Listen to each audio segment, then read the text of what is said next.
el mundo en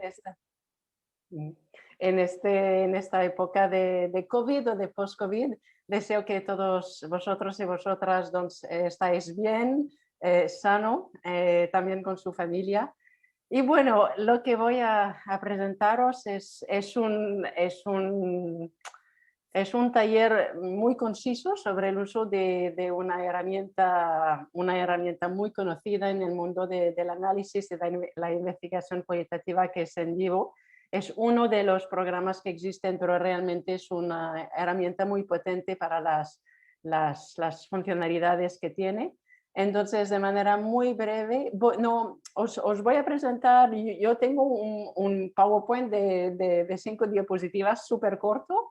Yo no me voy a enrollar mucho porque la mayor parte, por supuestamente, del taller es sobre el En Vivo, pero siempre me gusta introducirme con un poco la historia, ¿no? que me llevó a usar En Vivo desde literalmente 22 años. Es como un novio que tengo desde décadas, desde muchos años. Entonces, una breve introducción sobre mí. Entonces, soy Marie-Hélène Paré, me llamo Marie-Hélène Paré, soy francófona, nací en Quebec, en la ciudad, en la parte francófona de Quebec, pero vivo en el extranjero desde pues 22 años. Soy clínica, soy sanitaria de profesión, soy trabajadora social, trabajé mayoritariamente en el campo de la violencia contra las mujeres en mi ciudad en Canadá, en las redes de albergue para las mujeres y los niños víctimas de violencia de género. Eso me llevó a escoger el trabajo social como profesión. Trabajé muchos años en la red de salud pública en Quebec, y eso me llevó a trabajar ahí, a trabajar al extranjero en el contexto de emergencias humanitarias para para las ONGs de ayuda humanitaria, con la gente que había sobrevivido pues trauma de guerra. Estoy hablando de mujeres que habían sobrevivido violaciones, niños que habían estado soldados, excombatientes, etcétera, etcétera. Y eso me llevó, pues estamos hablando de una vida previa, ¿no? Estamos hablando al principio del año 2000, y pues a lo largo de todos estos años me di cuenta que se podía hacer mucho daño cuando uno quiere hacer el bien, ¿no? Entonces, me fui del campo y comencé a hacer una investigación sobre este tema, cómo las ONGs de ayuda humanitaria pues podemos crear mucho más daño que bien cuando queremos ayudar, especialmente en mi campo, en la salud mental, con los sobrevivientes de trauma de guerra.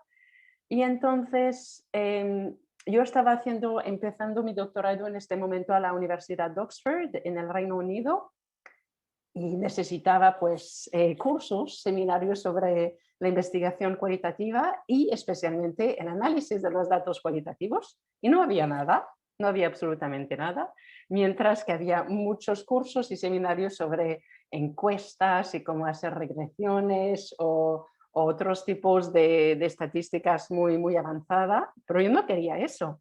Entonces, eso coincidió con una investigación que ya estábamos acabando en el Líbano sobre los crímenes de honor, cuando las familias en el Medio Oriente pues tienen que tomar la decisión si van a matar o no matar a su hija porque tuvo un comportamiento que deshonoró a su familia. Eso es dentro del campo de lo que llamamos los femicidios, no solamente en el Medio Oriente, pero también en el Occidente, que las mujeres, bueno, nuestras vidas a veces corren peligro por, eh, por las relaciones que podemos tener o cuando queremos cesar relación con nuestra pareja. Entonces, el campo del femicidio pues lo estábamos mirando de manera muy concreta en el Líbano, dentro del fenómeno de lo que se llama los crímenes de honor. Y entonces estábamos recogiendo muchísimos datos visuales, y yo necesitaba, pues yo estaba la investigadora principal, y yo necesitaba pues una herramienta de análisis, y es entre el Líbano y Oxford y el principio de mi tesis, que pues en vivo llegó en mi vida. Pero bueno, estamos hablando del en vivo 2, ahora estamos en una versión mucho más avanzada. Y entonces aprendí de manera súper autodidáctica cómo se tenía que manejar y usar. Y desde ahí pues me quedé con esta herramienta por razones muy precisas. En primer lugar, lo que me gusta mucho de Envivo es un software que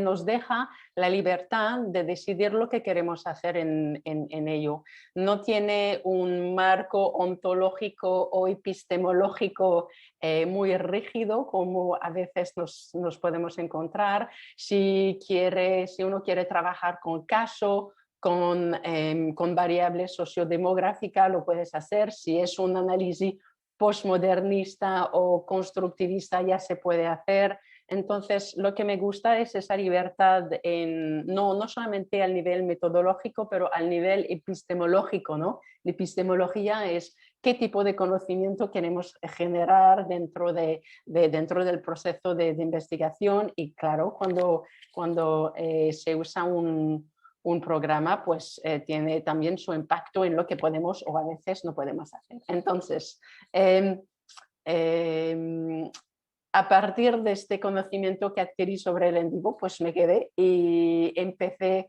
a dar clases, seminarios de manera muy informal a mis colegas de Oxford que también buscaban cursos sobre métodos de investigación o de análisis cualitativo, pero lo que me di cuenta de manera muy temprana era que en vivo es solamente una herramienta, no va a ser el análisis para ti. Entonces tú como investigador tienes la responsabilidad del poder y el control de manejar muy bien tu metodología cualitativa, de conocerla muy bien, porque la tienes que implementar, la tienes que modelar dentro del software. Entonces, a partir de allá, me formé como Platinum Certified Trainer para QSR International. Entonces, soy miembro del equipo internacional de la docencia sobre en vivo a nivel online y también presencial, cuando ya vamos a poder volver con la docencia presencial en la época post-COVID. Entonces, si ustedes quieren matricularse a los cursos del en vivo de QSR, probablemente ya me van a ver por el chat o por los webinars que cada semana celebro en el contexto de este trabajo. Pero si no, soy freelance, entonces soy trabajadora autónoma, os hablo desde Barcelona, como dije, y mi trabajo principal es la formación, el coaching y la publicación sobre el análisis cualitativos. Entonces, es en esta capacidad que estoy con vosotros hoy para este taller. Entonces, estoy presente en las redes sociales, soy Marie-Hélène o The Qual Analyst. Entonces, eso es para mi Facebook y mi Twitter. Si no, vamos a ver, como José dijo, pues el contenido del seminario tenemos ya 2 horas, será dividido por cuatro partes. Primero, la revisión de la literatura. En vivo, claro, puede gestionar PDF, entonces con unas herramientas súper interesantes, unas funcionalidades súper interesantes para gestionar de manera eficiente la revisión de la literatura. Después vamos a ver la codificación automática y la codificación inductiva de los datos cualitativos. Eso nos va a llevar a la búsqueda de patrones y para concluir la visualización de los resultados. Muy bien, entonces voy a cerrar mi PowerPoint y vamos a ir directamente en el en vivo. Entonces yo, si me dejan un momento, es que estoy usando el Windows en mi Mac a través de Parallel, entonces a veces debo que hacer unas gestiones tecnológicas. Entonces, first thing first, primera cosa por empezar, voy a abrir en vivo. Vamos a crear un proyecto desde cero. Entonces trabajamos con la última versión de en vivo, que es la versión que se llama R1, que está disponible desde un poco más de un año. Entonces en vivo se va a abrir.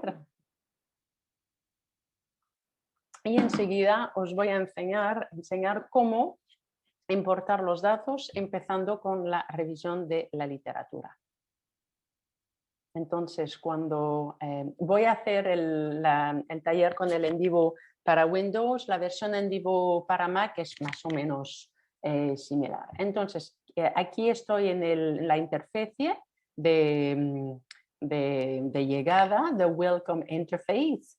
Aquí tenemos los proyectos recientes que abrí y lo que quiero hacer pues, es crear un proyecto nuevo que voy a llamar taller de introducción. Introducción, aquí está. Bueno, por defecto los proyectos nuevos se van a colocar depende de la ruta que habéis establecido, puede estar en el desktop, puede estar en mis documentos. Ya voy a dejar el proyecto en el desktop, a mí me va bien. Voy a cambiar aquí que la búsqueda será, si quiero hacer búsqueda será en castellano. Siguiente. Voy a cambiar este recordatorio para guardar el proyecto a 240 minutos porque si no voy a tener esta pop-up message cada 15 minutos, es un poco agobiante. Crear proyecto. Entonces, en vivo se abre y vamos a empezar a trabajar.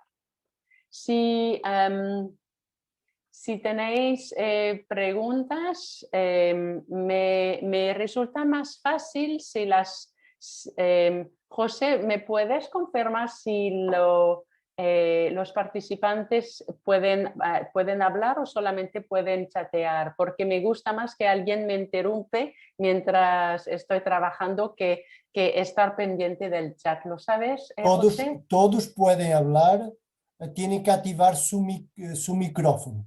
Vale, genial. Pero Entonces, sus micrófonos no están silenciados. Todos pueden intervenir siempre que pretendan. Genial. Entonces, para concentrarme bien en la tarea, prefiero que me podéis interrumpir, que no estar pendiente del chat, ¿vale? Entonces, adelante si a lo largo del taller, por supuesto, tenéis preguntas. Vale, entonces, aquí estamos en el interfaz de trabajo. Entonces, de manera muy breve, ¿qué tenemos adelante? Tenemos lo que se llama aquí el panel central, que se llama espera, José, te puedes mudar, es que pienso que hay un poco de sonido de fondo. Vale, gracias. Entonces tenemos el panel central que se llama el panel de navegación, donde tenemos, y el panel de navegación ya está, como podéis ver, está dividido por tres, si puedo cerrar esto, por tres secciones. Tenemos los datos, a donde tenemos estas carpetas ya están aquí, no se pueden borrar, tienen su función si las quieren usar. Tenemos también la sección de organizar, es donde vamos a crear los códigos. Podemos también crear casos, podemos crear notas, los memos. Y las consultas, una vez que ya hemos codificado los datos, pues viene la parte más interesante, ¿no? Que es hacer las consultas para hacer preguntas y ojalá encontrar la respuesta a nuestra pregunta de investigación. Y también tenemos diferentes tipos de visualizaciones. Entonces, empezamos. Aquí los datos. Cuando empezamos en el vivo tenemos este panel. El panel aquí, que es bueno, la pantalla, habitualmente está dividida entre dos secciones, que será la lista de vista, a donde vamos a ver todos los elementos que vamos a introducir, y la vista de detalle. La vista de detalle es cuando abremos, por ejemplo, una entrevista y estamos leyendo su contenido. E por... Vou bem, espera um pouco, isso aqui eu deixo aqui. Pelo amor de Deus, né? Porra. María Angélica, ¿puedes por favor? Yo pienso que estabas hablando con un otro participante. Es que sí, gracias, es que me vino un poco de sonido, gracias. Y por la última parte de la interfase es la cinta de arriba, a donde tenemos las diferentes pestañas para acceder a las funcionalidades. ¿Vale?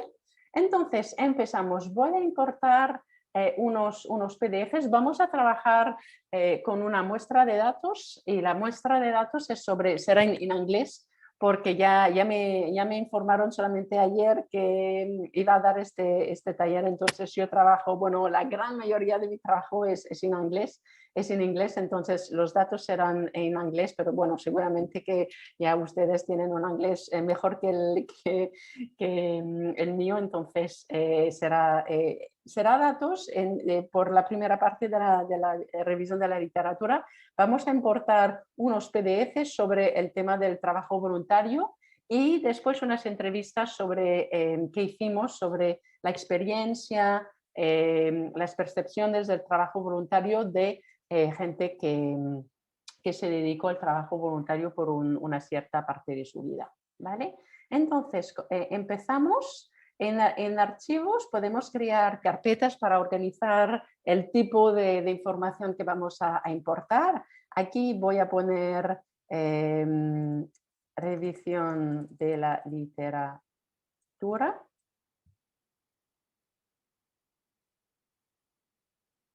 Entonces aquí tengo la carpeta. Vuelvo a archivos y voy a crear una segunda carpeta para las entrevistas.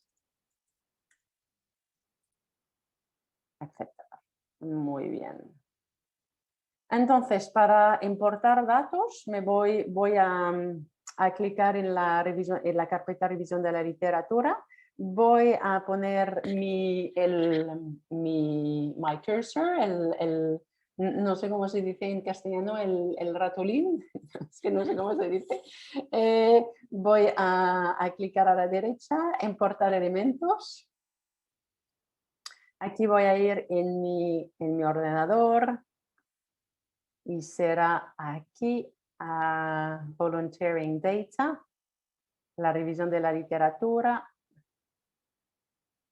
Y aquí vemos que tengo unos 15 PDF sobre este tema. Uy, perdona. Clicar en abrir, importar.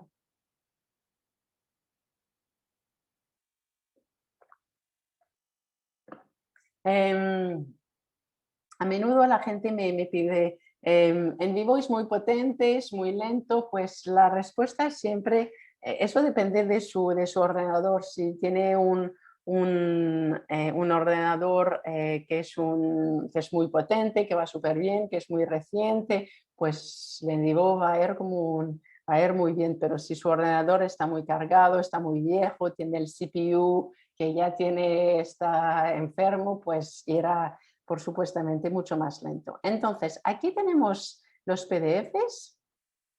Voy a intentar aquí poner la primera columna de manera más ancha.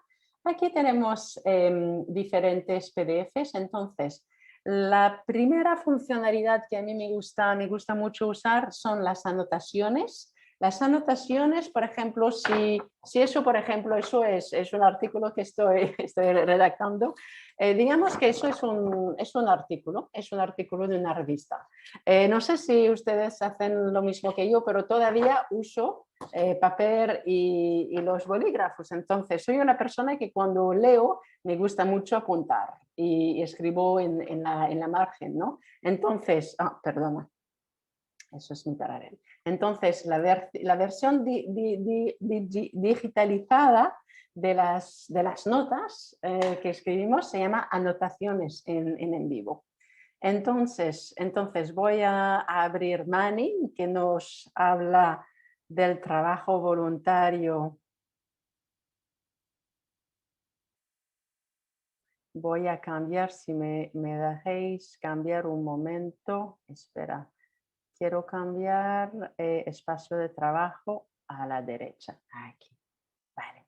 Entonces voy a hacer el zoom in. Aquí, como podéis ver, pues es un PDF que importé. Los PDFs si se hicieron a partir de un documento Word, que es la gran mayoría, a no ser que trabajéis con PDFs súper antiguos.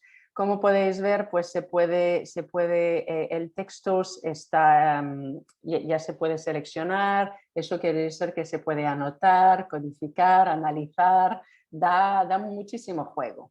Entonces, voy a ir a la página un poco más por abajo, a la página 129, que nos habla del rol, del papel de la religión con el trabajo voluntario.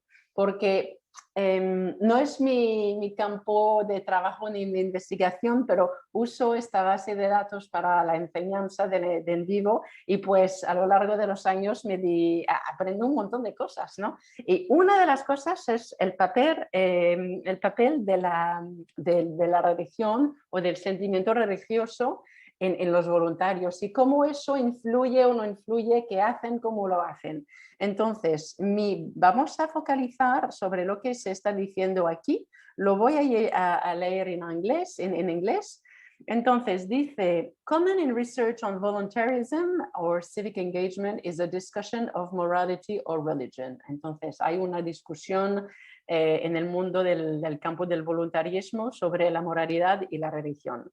Driscoll and colleagues described the decline of voluntarism in the public sphere as related to the increase in American individualism and a decline in religious participation. Vale, eso es lo que se trató en el mundo, en la cultura americana. La parte más interesante es esta.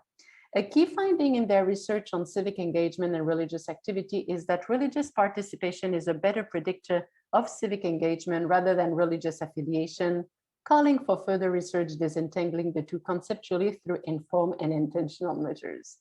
Entonces, lo que nos está diciendo aquí es que la participación religiosa es una variable mucho más fiable para predecir el trabajo voluntario más que el sentimiento religioso en sí. Y eso pues vamos a descubrir que es porque el hecho que participas en tu contexto religioso, pues te juntas con gente, vives una dinámica social que te gusta. Entonces, lo más importante no es tanto que la persona crea, pero es más lo que hace con esta creencia.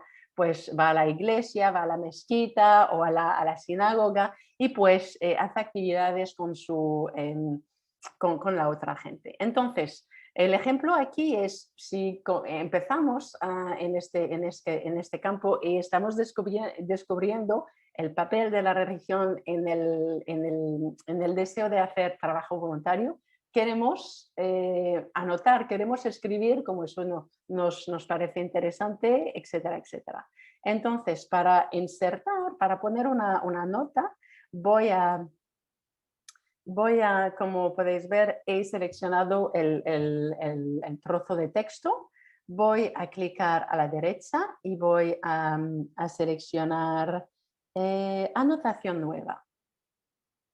Entonces, aquí me aparece abajo una ventana y voy a escribir, pues eso me parece súper interesante y voy a tener que investigar este tema en profundidad. ¿vale? Entonces, una vez que la anotación ya está insertada en el texto, como podéis ver, el texto se queda el texto se queda en azul. Eso quiere decir que mañana, cuando voy a abrir de nuevo mi proyecto de en vivo, y si me encuentro con un trozo de texto que está en azul, quiere decir que ya he insertado una nota.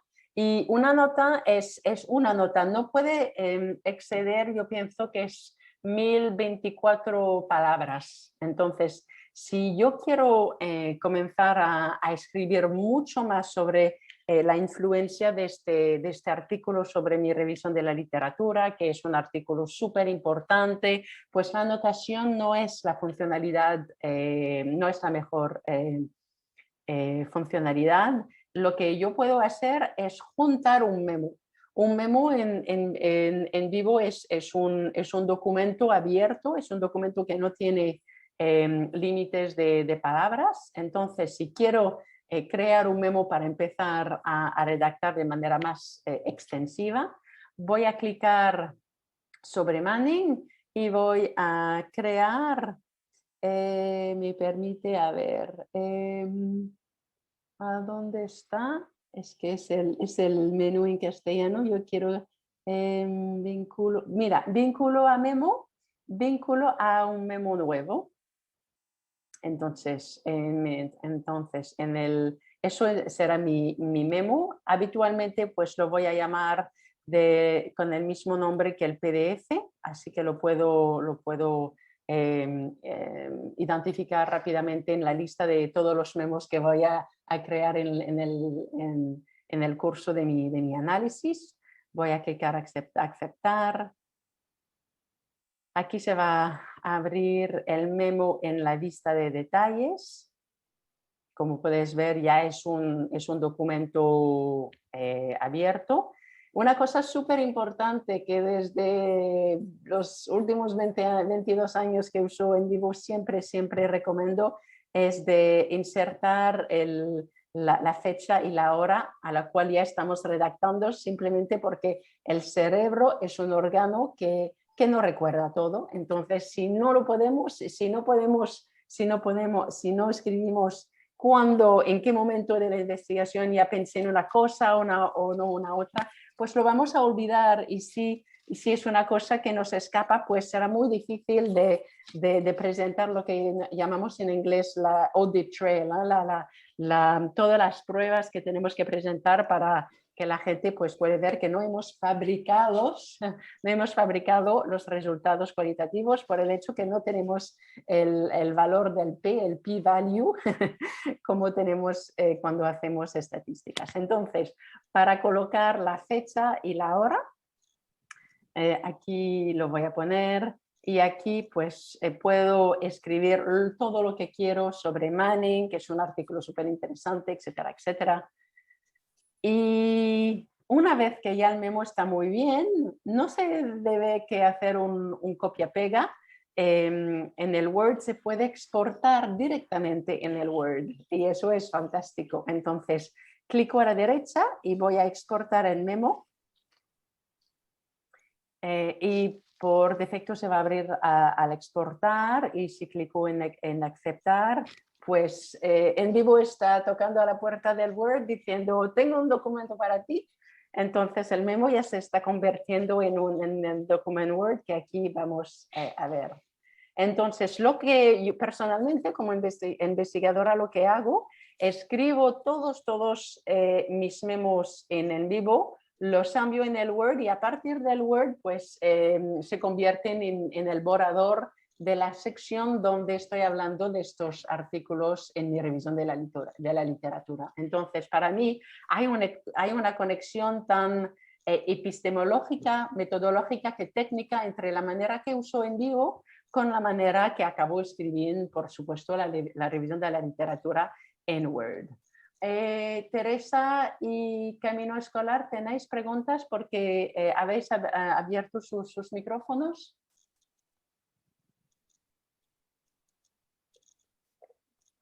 Teresa Anguera y Camino Escolar, ¿tenéis preguntas? Si no, os pediré de si os podéis mudar, porque sí, gracias, porque hay un poco vale, gracias. Vale, entonces, anotaciones, memos, exportación de los memos. Ahora vamos a llegar en una de las funciones, de las funcionalidades que realmente me gusta mucho usar, y es lo que se llama, aquí si vamos en las notas. En las notas, mira que tenemos una carpeta que está ya para los memos. Aquí el memo que creé sobre Manning ya está colocado aquí. Tenemos también una carpeta para las anotaciones que vamos a ir escribiendo. Aquí se ve que escribí una anotación que está, como lo sabéis, insertada aquí. Y la próxima funcionalidad se llama vínculos ver también. El vínculo, un vínculo ver también o el see also link es como un puente, es una conexión entre trozos de textos.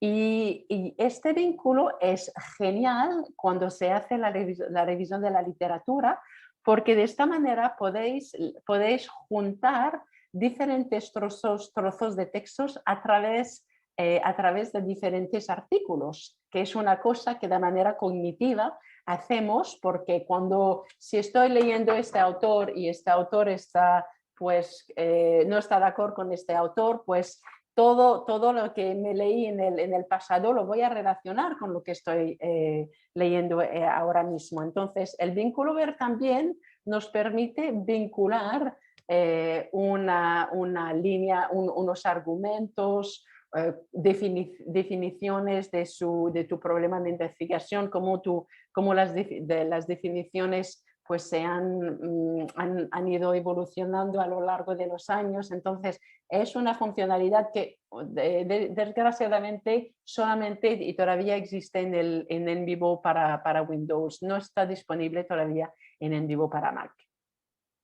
Entonces, vamos a seguir en la línea que habíamos empezado, que es sobre el papel de la religión o de la participación religiosa en la motivación de los voluntarios. Entonces, voy a volver en la revisión de la literatura, voy a abrir Wilson y Janosky.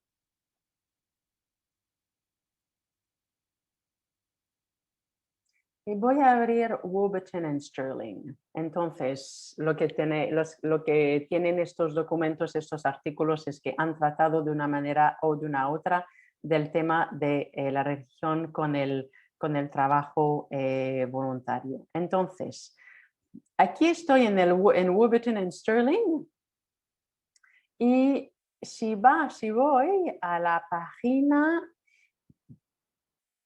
20, a ver, aquí en la página 25, es que hemos empezado con Manning, que hace una declaración muy general, si os recordáis, sobre el papel de la participación religiosa en el trabajo voluntario. Es una afirmación pues súper general. No obstante, el Warburton y Sterling y Wilson y Janosky van mucho más al grano, han mirado de manera mucho más concreta este tema, y especialmente el artículo de Wilson y Janosky, que es un estudio empírico cuantitativo sobre la contribución de la religión en el trabajo voluntario. Entonces, lo que vamos a hacer es vincular en estos artículos pues parágrafos muy interesantes sobre el papel de la religión, de la actividad religiosa con el trabajo voluntario, para enseñaros pues cómo se puede usar los vínculos ver también.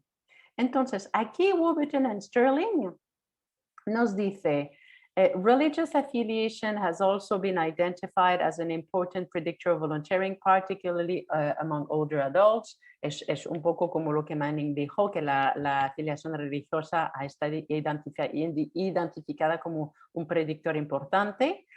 Y aquí es la parte interesante. It is proposed that those with a religious affiliation are more likely to volunteer because of community and social capital aspect of membership rather than a result of inner belief. Es exactamente lo que estábamos pensando, que la gente religiosa pues está más inclinada a hacer trabajo voluntario, por eso, por el aspecto del membership, por el aspecto de la comunidad, por el aspecto que viven interacciones sociales que les gustan, mucho más que una explicación que tiene a ver con sus creencias propias, ¿no? Entonces, eso es muy interesante y lo vamos a vincular, porque es un poquito más concreto, lo vamos a vincular con Manning. Entonces, para crear un vínculo ver también, siempre tenemos que empezar de manera técnica. Se tiene que hacer a partir del documento, del segundo documento, y lo vamos a conectar con el documento con el cual hemos empezado. Entonces, voy a seleccionar esto, el último parágrafo. Voy a clicar a la derecha, voy a seleccionar copiar, voy a Manning y aquí voy a poner que este parágrafo está vinculado con esta parte del parágrafo de Manning. Clico a la derecha y voy a seleccionar pegar vínculo ver también.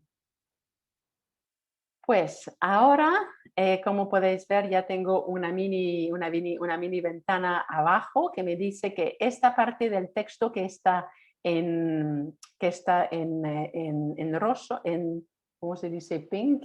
Uy, se me está escapando. ¿Cómo se dice pink? Rosa, que está en rosa, está vinculado con el Warburton and Sterling.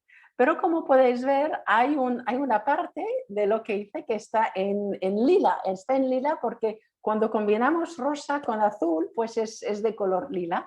Entonces, si se encuentran con eso en sus datos, eso quiere decir que habéis pegado un vínculo ver también sobre una anotación, ¿vale?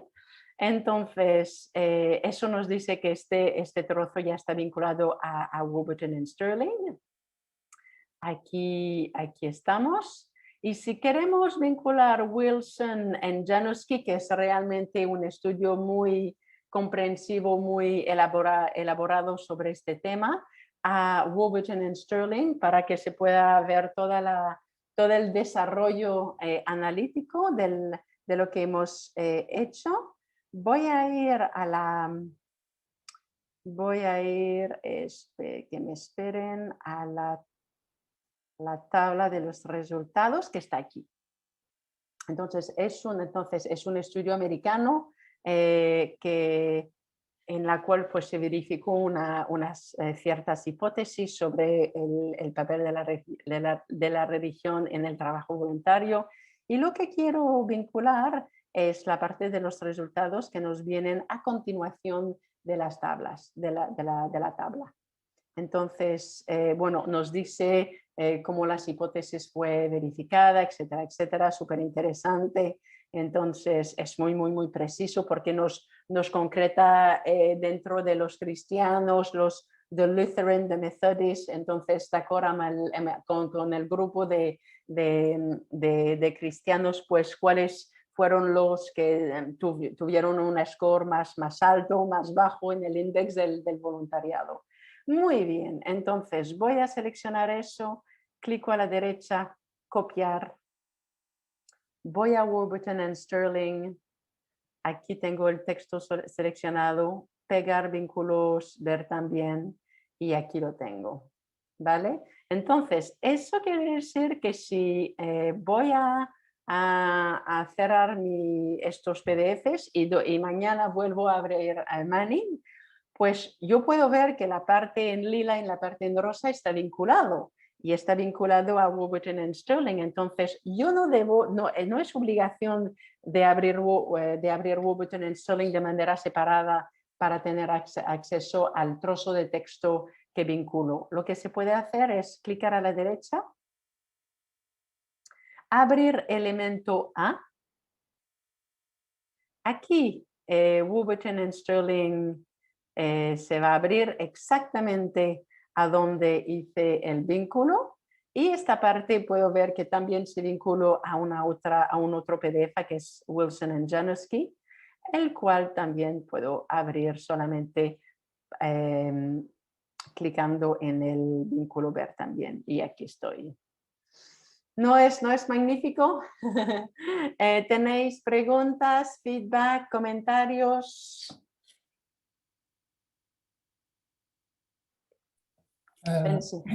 Marilene, todavía no estamos codificando. No, todavía no estamos codificando. Estamos usando en vivo para la parte previa a la recogida de los datos, que es la revisión de la literatura. Sí. Gracias para la clarificación, José. Seguramente no la hice al principio porque, bueno, este taller ya lo di, no sé, miles de veces, pero no, estamos ahora mirando las funcionalidades que en vivo tiene para gestionar la revisión de la literatura en lugar de hacerlo en el ordenador donde tengo los PDFs separados, donde tengo mi documento Word que está también separado. Aquí ya todo se puede juntar en un mismo ámbito. Ótimo, muchas gracias. Sí, a ti. ¿Otras preguntas, comentarios? Jenny, Lucimara, Camino, Teresa, María Josana. Anyone? ¿Todo bien? Pues si no hay comentarios voy a seguir, ¿sí? O me podéis dar no sé cómo se dice en castellano, un thumbs up, Sí, María Osana, adelante. Eu quero agradecê-la, Maria, pela sua explanação. Obrigada. Pues hoy me gustaría mucho contestarle en portugués, pero yo no sé cómo se dice, con mucho placer. Marilene, Lucimara tiene una pregunta en el chat. Vale. ¿El en vivo consigue inserir metadatos? Sí, y tanto, ahora lo vamos a ver, es genial. Eso es la parte genial de la revisión de la literatura. Entonces, por lo que se trata de trabajar con los PDFs, pues ya estamos. Se puede hacer otras cosas, pero yo pienso que con las anotaciones y los vínculos ver también ya podéis ver que es una manera súper integrada de trabajar, donde toda la revisión de la literatura puede estar gestionada en un mismo universo, que es el universo en vivo. La otra parte es importar, como Lucimara nos pidió, las metadata, de metadata. Como podéis ver aquí, en la cinta importar, se puede importar su bibliografía a partir del Citavi, del Mendeley, del EndNote, del Zotero o del RefWork. Y voy a hacer una demostración de eso. Entonces, aquí, cuando se quiere juntar los metadatos a los PDFs, pues hay una serie de requisitos tecnológicos que, bueno, desgraciadamente ya no tenemos tiempo para ver, pero si vais a la página de QSAR ya está súper bien explicado cómo la exportación se tiene que hacer. Lo que vamos a ver es cómo se debe importar. Yo voy a importar los metadatos a partir de Excel. Entonces, yo trabajo con EndNote. A partir de EndNote lo que hice es exportar a Excel y de Excel a en vivo, pero también se puede hacer directamente a partir del software, pero sería un poco más largo por el tiempo que tenemos. Entonces, cuando queremos juntar los metadatos a nuestros PDFs, voy a ir a clasificación de archivos porque cuando vamos a inserir los metadatos tenemos que crear lo que se llama una clasificación, y esta clasificación la vamos a vincular con la revisión de la literatura, ¿vale? Entonces se puede se puede crear una clasificación para la revisión de la literatura, para el tipo de entrevista que habéis hecho, etcétera, etcétera. Entonces, voy a ir aquí a la lista, a la pantalla, y voy a escoger hoja de clasificación de importación. Voy a ir a examinar, voy a ir a mis datos del trabajo voluntario, que está, a ver, un momento, voy a ir, no es mi Dropbox, es mi, aquí está, vale. Entonces, clasificación, hoja de clasificación. Aquí voy a seleccionar la hoja de Excel, voy a clicar en Open. Siguiente. Siguiente. Aquí en vivo quieres saber a dónde están ubicados los PDFs. Voy a establecer la ruta. Voy a ir a seleccionar, digo aquí en vivo, aquí en esta carpeta están los PDFs, aceptar y terminar.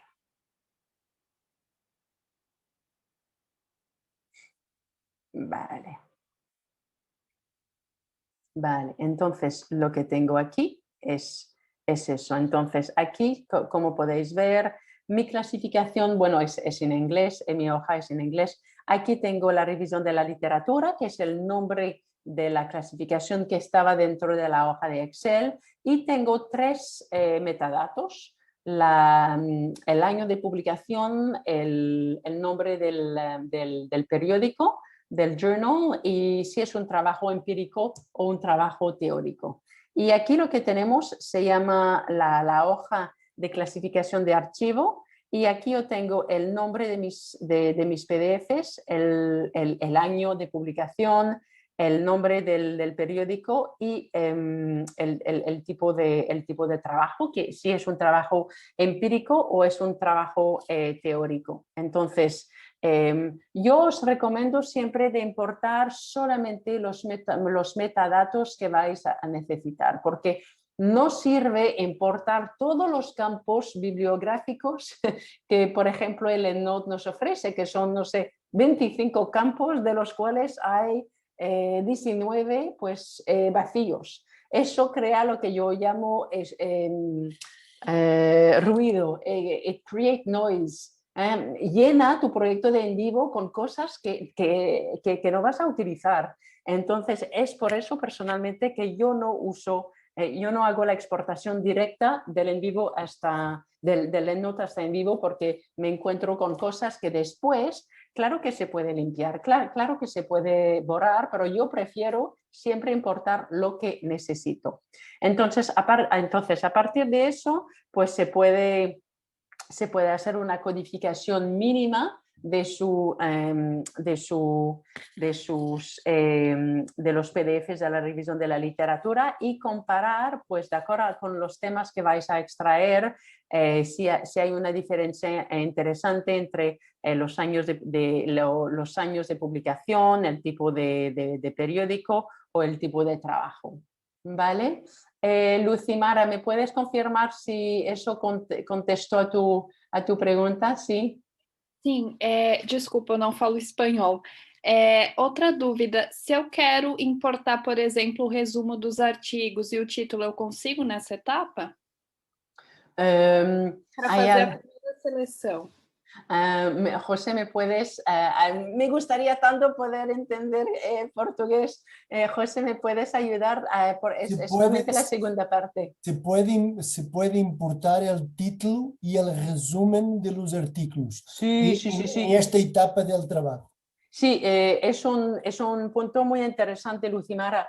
Cuando se importa, automáticamente, si importas directamente de tu software de gestión de referencia bibliográfica, se voy a importar las palabras claves, el abstracto. Entonces, sí, vas a poder recoger mucho más información que lo que os enseñé ahora mismo. ¿Vale, Gracias. Lucimara? Sí, con mucho gusto. Otras preguntas, porque ya voy a cerrar el tema de la revisión de la literatura. ¿Todo bien? ¿Otras preguntas?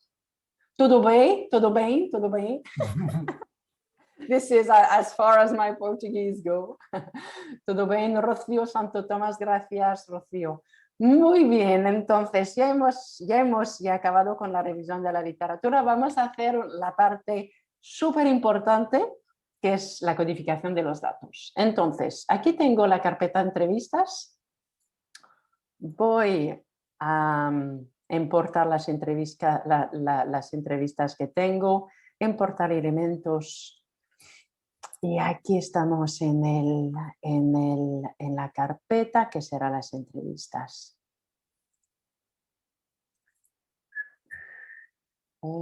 Aquí, a ver.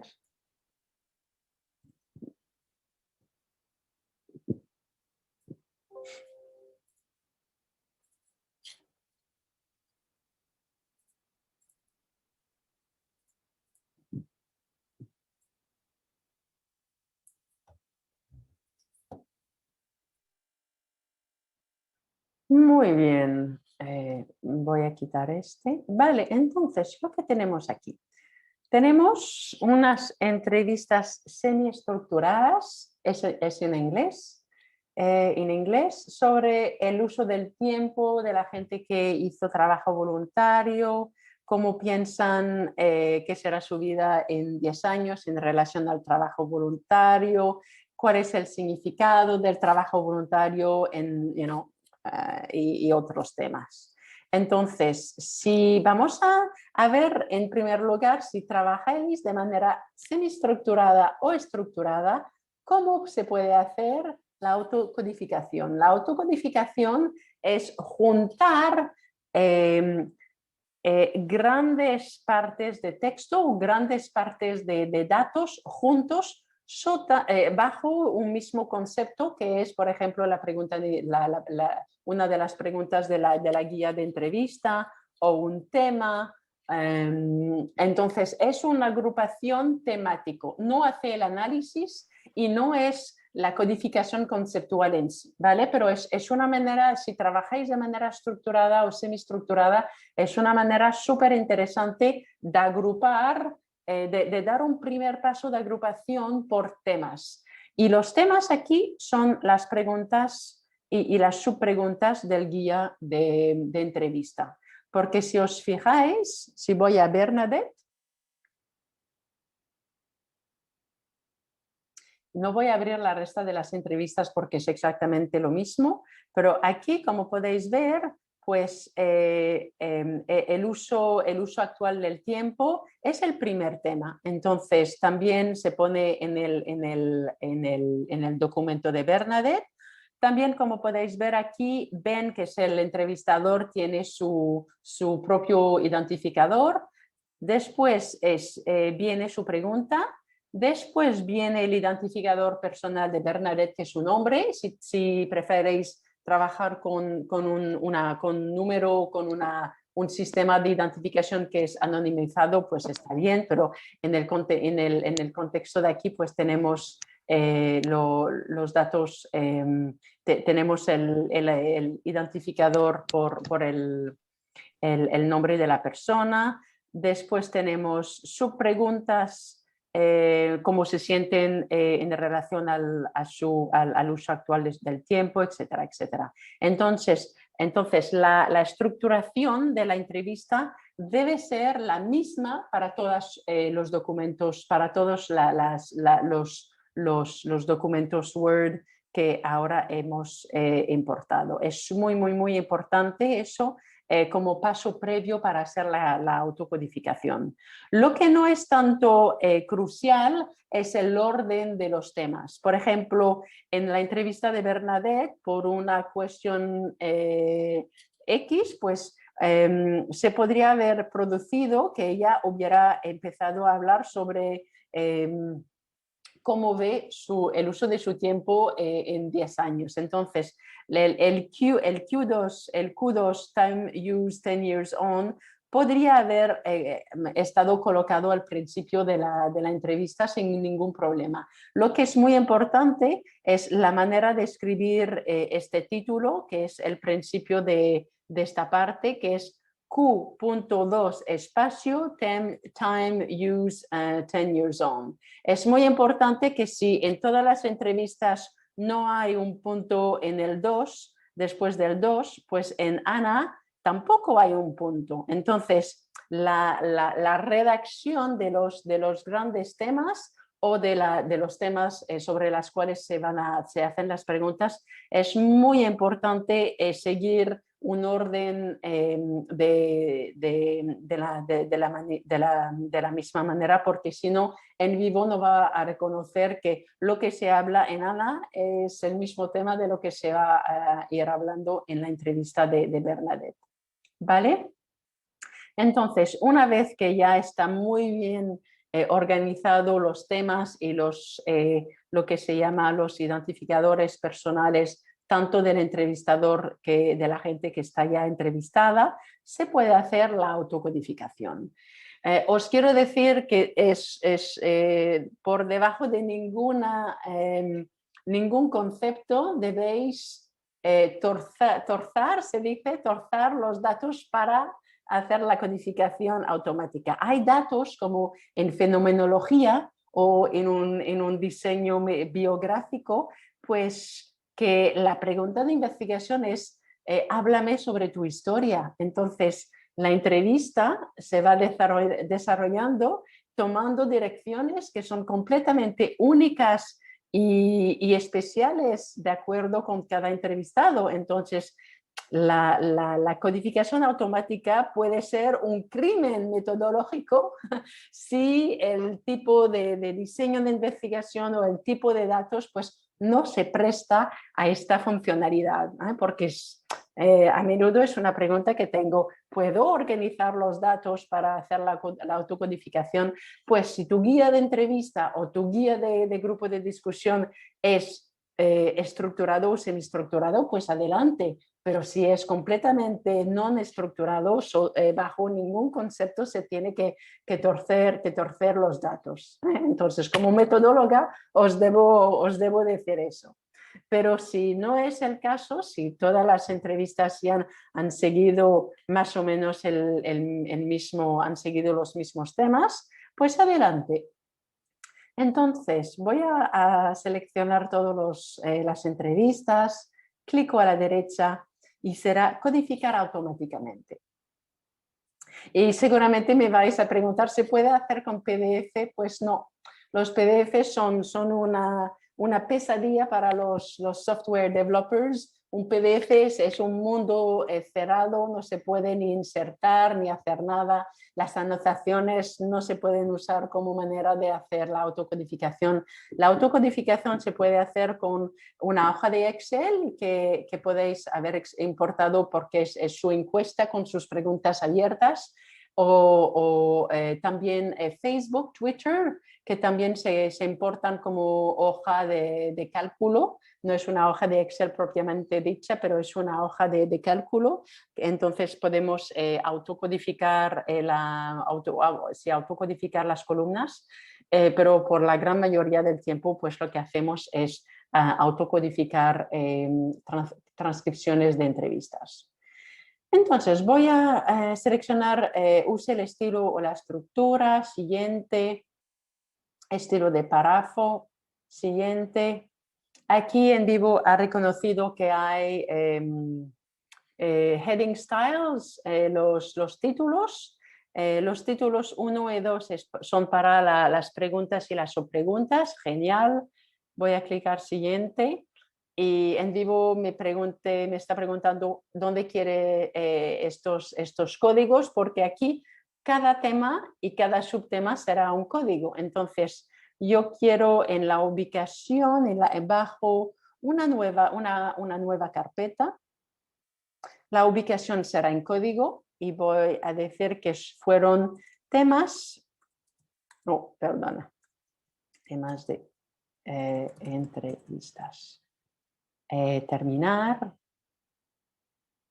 La autocodificación ya se ha hecho. Aquí tengo la carpeta y aquí es la manera que podemos visualizar la autocodificación. Entonces, como podéis ver aquí, cada tema se convirtió en un código y los subtemas se trasladaron como un subcódigo y sabemos que hay un subcódigo cuando hay este signo de más o de plus abajo de algunos de ellos. Entonces podemos ver que solamente los temas 3 y 4 no tienen subtemas.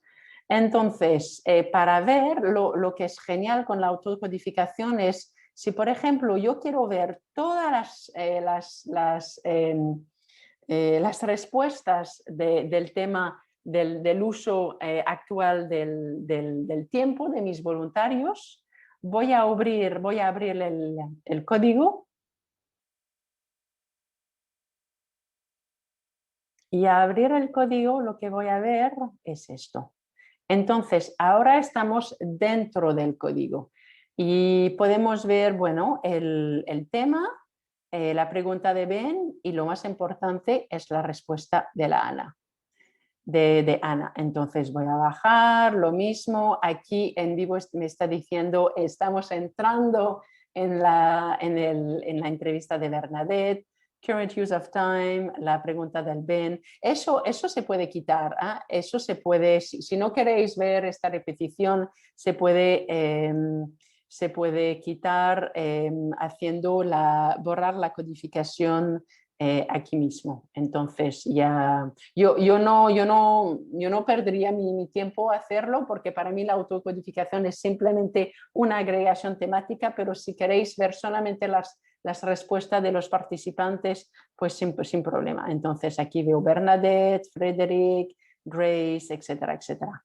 Entonces, la autocodificación, como podéis ver, es la agrupación temática de muchos datos. No hace el análisis ni otra cosa, pero es una manera fantástica y muy rápida y eficiente de ver en un mismo lugar todas las respuestas a un mismo tema o a una misma pregunta de investigación. Si no se hace eso, lo que se debe hacer es ir a entrevista y abrir individualmente las 9 entrevistas para ver lo que contestaron los participantes a la pregunta ¿qué piensas sobre tu uso de tiempo actual, el uso actual que hace de tu tiempo? Entonces, es eso literalmente que la codificación automática nos permite ver los datos que ya se refieren a un mismo tema o una misma pregunta de investigación en un mismo lugar. ¿Preguntas, comentarios? ¿Pensáis que es una funcionalidad que podría ser interesante en su investigación, en su recogida de datos? ¿Comentarios? ¿Todo bien? Muy bien, entonces, una vez que ya está hecho la autocodificación, si la queréis hacer, supuestamente, por descontado, lo que se puede hacer es pasar a la codificación conceptual. La codificación conceptual pues, se puede hacer de manera inductiva. Si trabajamos a partir de los mismos datos, se puede hacer de manera deductiva. Si queremos imponer, si queremos que la codificación puede seguir un marco teórico definido que nos viene del marco conceptual de su artículo, de su investigación. Entonces, no hay una manera rígida, buena o mala de hacer la codificación conceptual. Depende completamente del papel de la teoría en su investigación, así de claro. La mayoría del tiempo, pues los investigadores cualitativos lo que hacemos es un mixto, es una combinación un poco de deductivo que nos viene de la revisión de la literatura y una parte inductiva que es sobre lo que vamos a descubrir en los mismos datos. Vale, entonces, aquí hay dos opciones. Podemos empezar la codificación inductiva a partir de cada entrevista, o el hecho que hemos hecho la autocodificación, pues podemos desarrollar los códigos que pertenecen al tema del uso actual del tiempo, porque aquí los datos que veo son los datos que me vienen de las entrevistas. Entonces, a mí, personalmente, si hago una autocodificación, me gusta más empezar la codificación conceptual a partir del código que se creó después de la codificación automática, porque aquí me puedo concentrar en todo lo que se habló sobre este mismo tema. Mientras que si voy a Ana, pues me concentro al principio sobre su respuesta de aquí, después paso a un otro tema, etcétera, etcétera. Entonces aquí me requiere una gimnástica cognitiva que aquí pues no tengo que hacer. Aquí todas las respuestas de un mismo tema ya las tengo. Es la manera que prefiero trabajar, pero os quiero decir que tenéis la libertad absoluta de decidir dónde se empieza. De acuerdo, entonces voy a leer la pregunta. Entonces Ben pregunta a Ana: In an ordinary week, how do you currently spend your time? ¿Cómo pasas tu tiempo? ¿Cuáles las actividades que toman más tiempo? Etcétera, etcétera, etcétera, etcétera. Entonces aquí Ana contesta: I am still studying, so an ordinary week for me is mainly spent studying and working part-time. Entonces está diciendo que en una semana normal pues está estudiando, está trabajando de media jornada. I spend 32 hours a week at work, 6 contact hours at university, and I spend my weekends and evenings studying. Entonces aquí está hablando de cuántas horas pues dedica a estudiar, a la universidad, etcétera, etcétera. Y finalmente nos dice que está jugando al netball y que está también matriculada a una clase de yoga a la cual va una vez a la semana. Muy bien, entonces, codificación inductiva. Aquí voy a seleccionar habitualmente la unidad de codificación, que es el trozo de textos que se selecciona. Puede variar entre la frase, el párrafo o bien la idea. Y esta idea pues puede ser 1, 2 o 3 párrafos. Eso es dentro del protocolo de su proceso de codificación. Aquí vamos a decir que la unidad de codificación pues es la frase. Y la frase termina con el punto. Como podéis ver, técnicamente acabé con el punto y no con el espacio entre el punto y la i. Hay una razón muy técnica, entonces es importante que si su unidad de codificación es la frase, pues después de cada punto ya se acaba la unidad. Entonces, aquí me está hablando de estudiar y trabajar a tiempo parcial. Entonces, para mí el hecho que los datos están en inglés y que os estoy hablando en castellano, si me permite, los códigos serán en inglés. Entonces, voy a crear los códigos aquí en la lista de detalles. Voy a poner un nuevo código, clicamos a la derecha para un nuevo código, que será studying.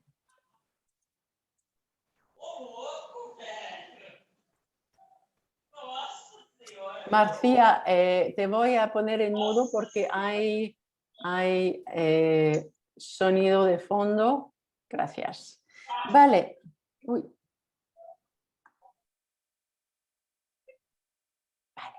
Aquí tengo studying, estudiar, muy importante. Si queréis poner una descripción, ¿cuál es el significado de estudiar? Entonces, lo voy a escribir en inglés si me permiten. Entonces, time spent to acquire a university degree.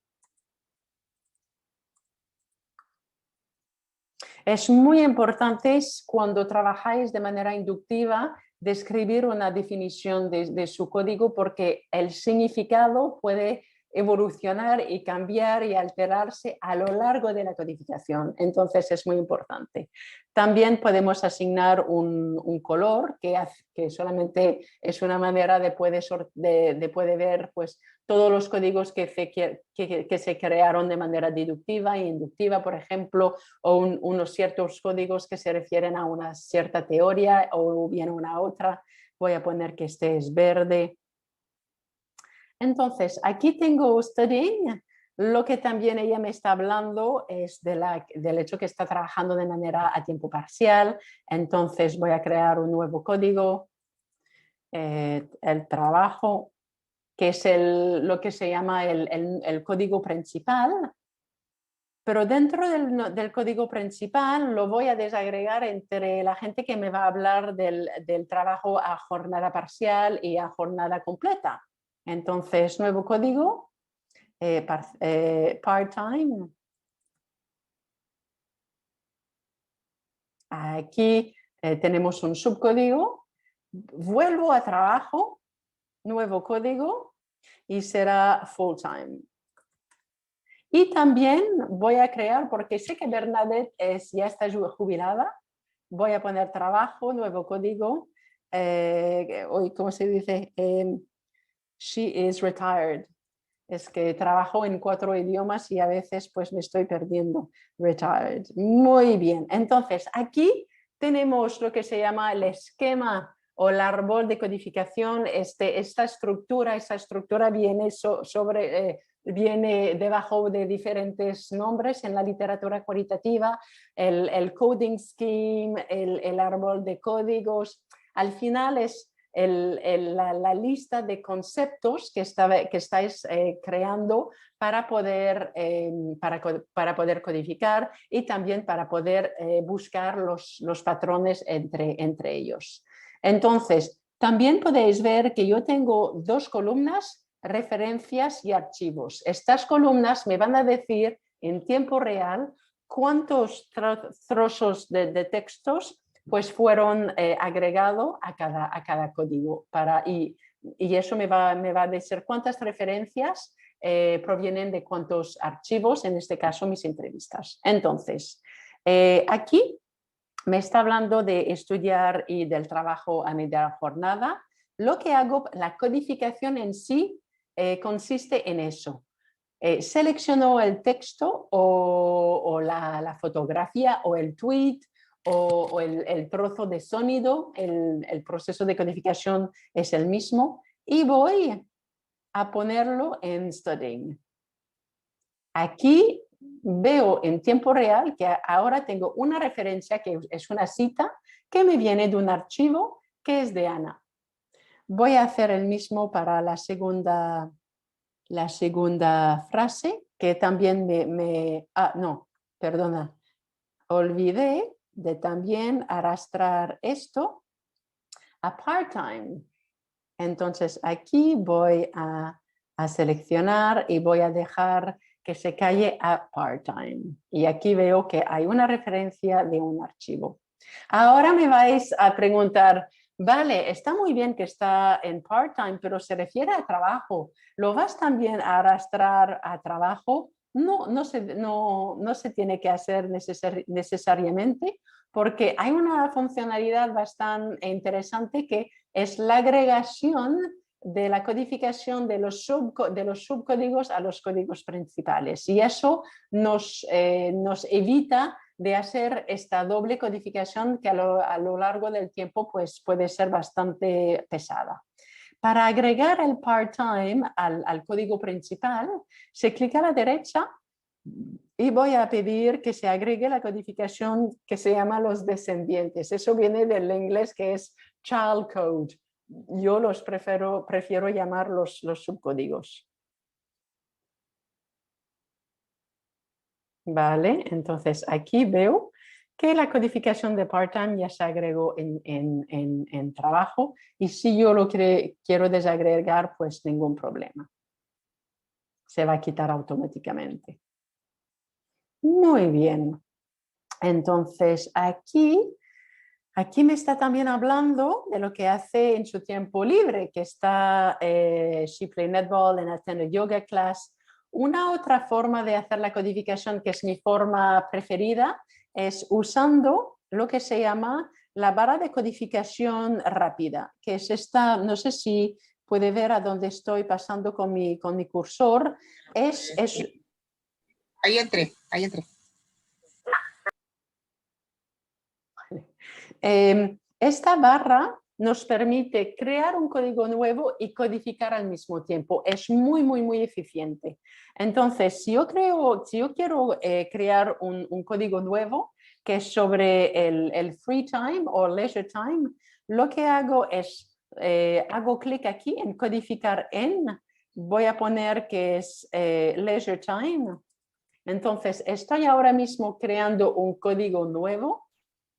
Y cuando voy a apretar en el Enter de mi ¿cómo se dice?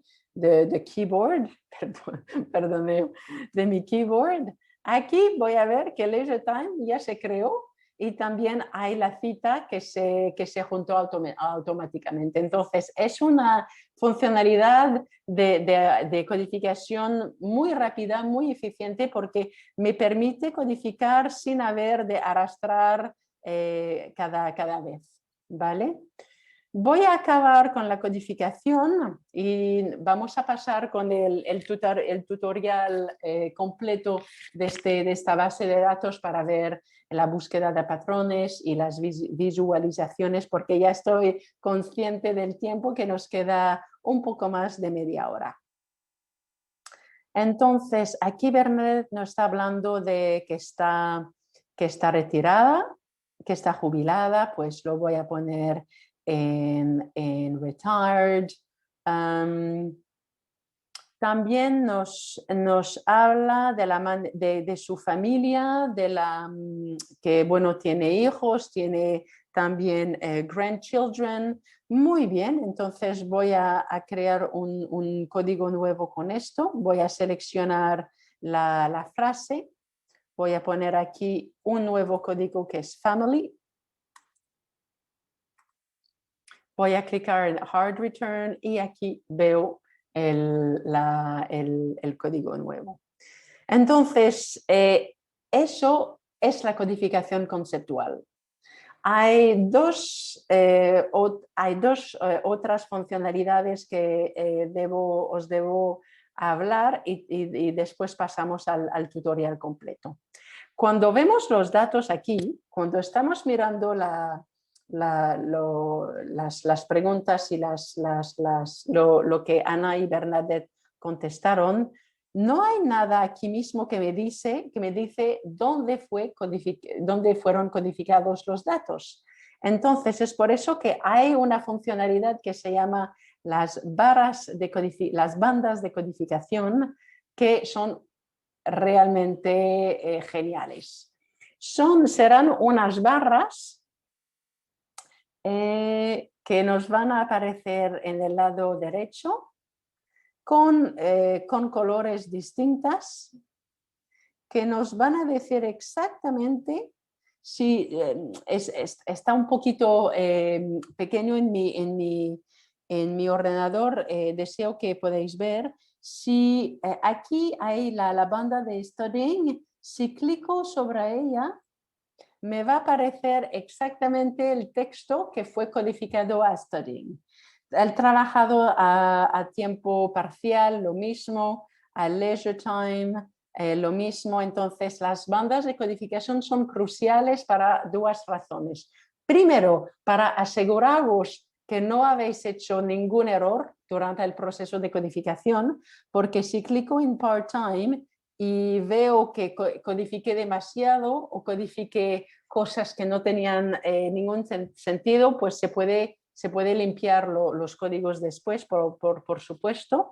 Y también os da una indicación sobre la concurrencia de códigos en el curso de la codificación.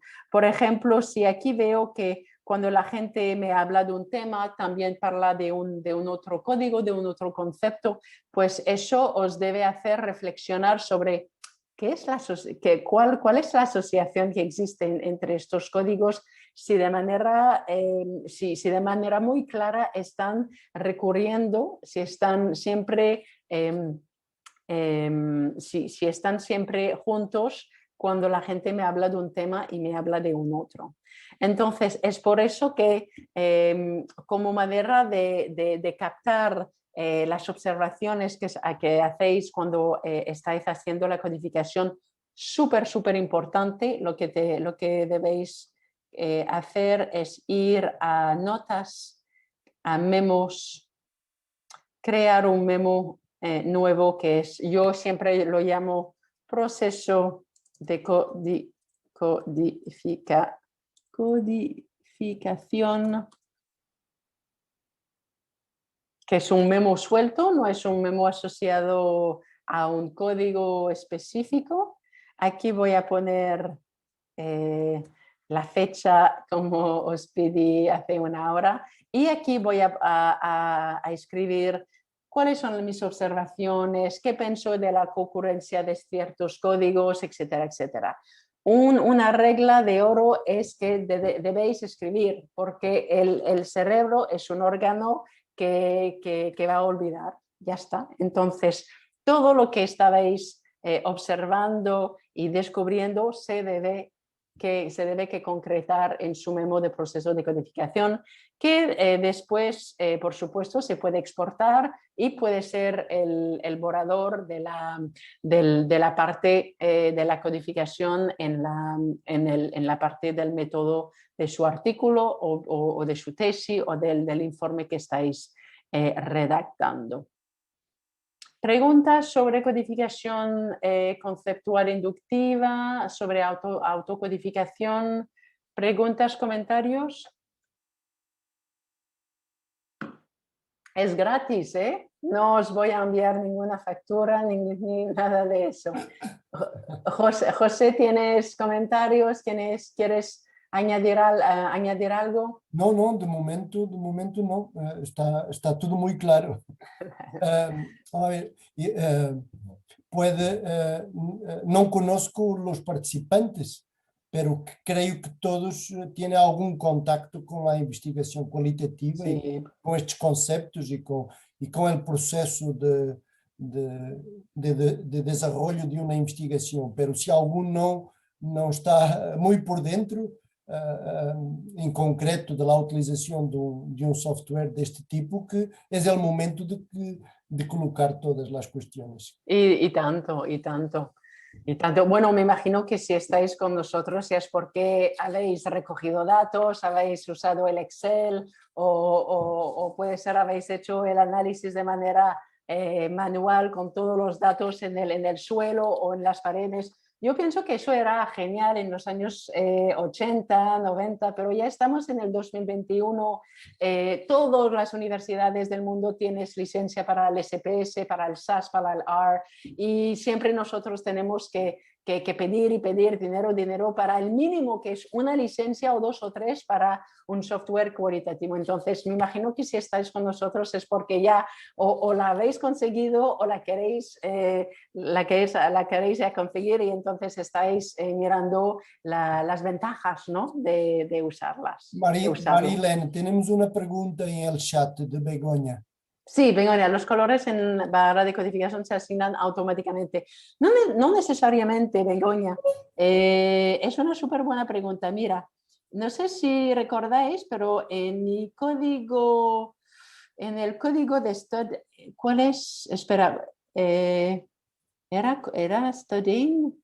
Espera, voy a ver la propiedad del código. Sí, mira, en el studying el color asigné el verde. Entonces aquí, si queréis que las bandas de codificación puedan reflejar el color que habéis asignado al principio, al crear el código, voy a volver aquí a la función y voy a poner colores del elemento.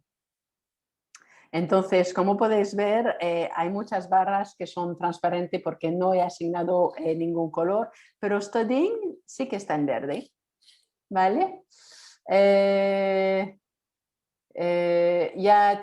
¿Está bien, Begoña? ¿Te he podido contestar? Sí, me imagino, si me puedes contestar en el chat.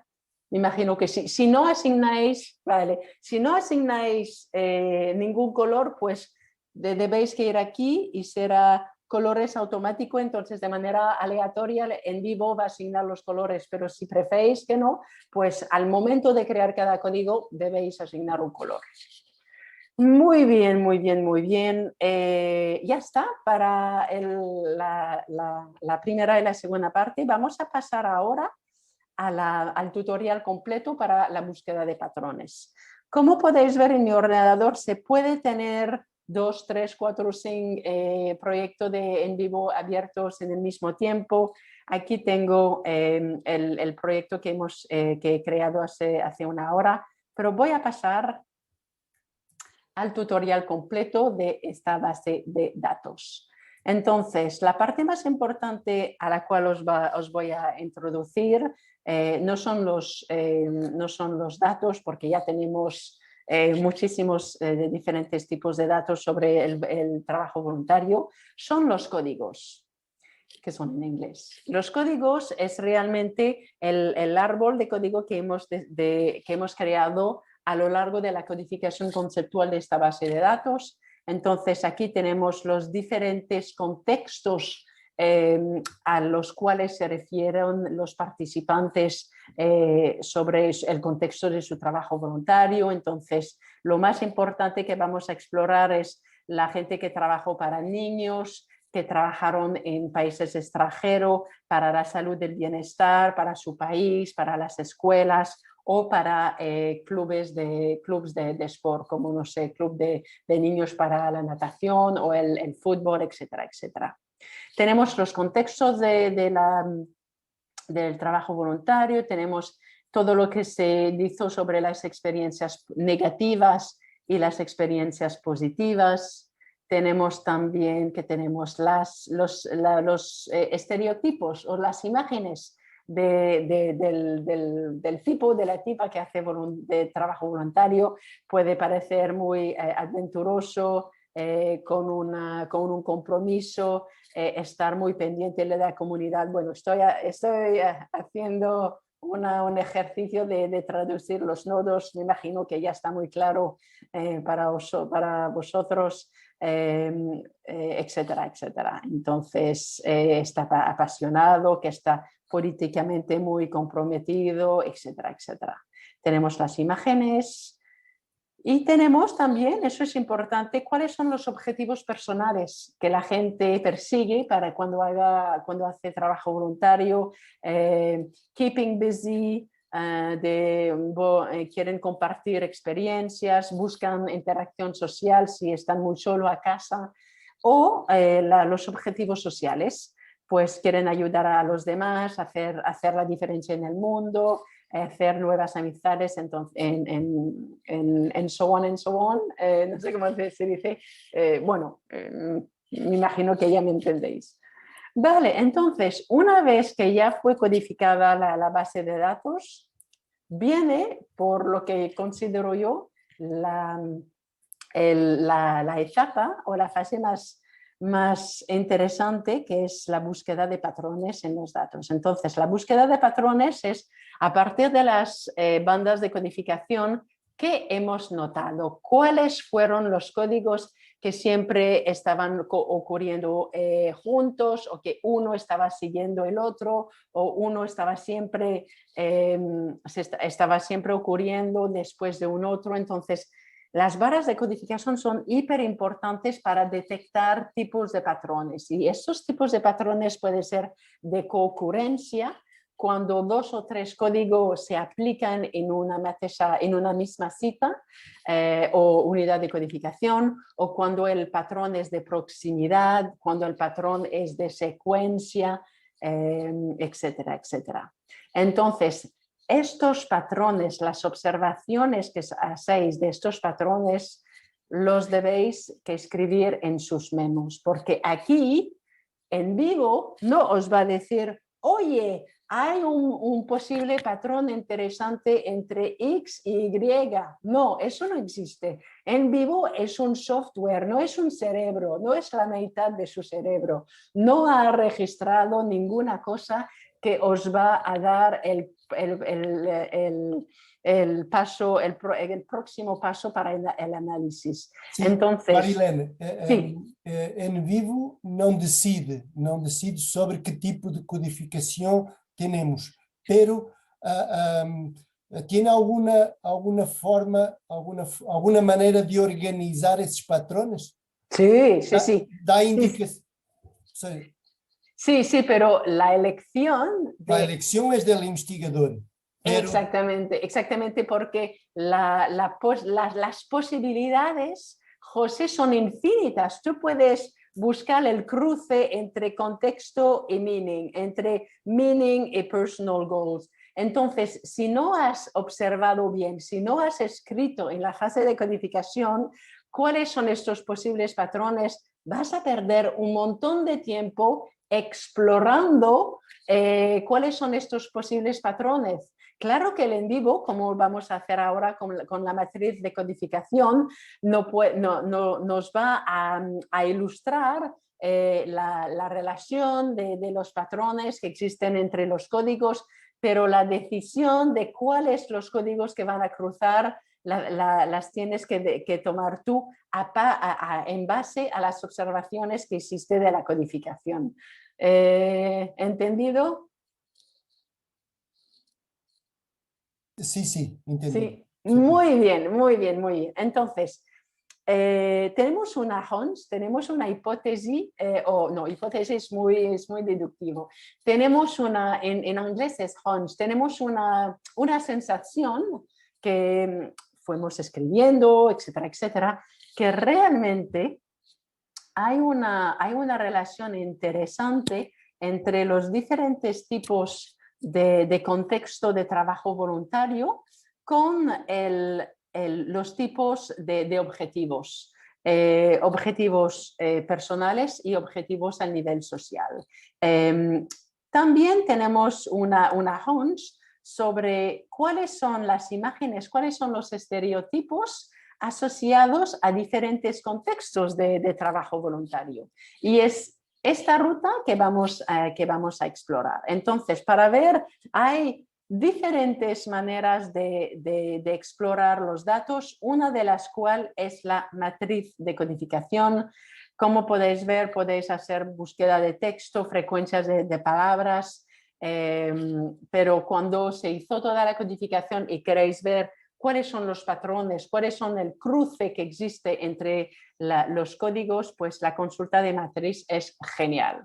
Y es eso que vamos a ver. Vamos a ver cuál es la relación entre los estereotipos de los voluntarios con el contexto en el cual estos estereotipos están vinculados. Consulta de la matriz.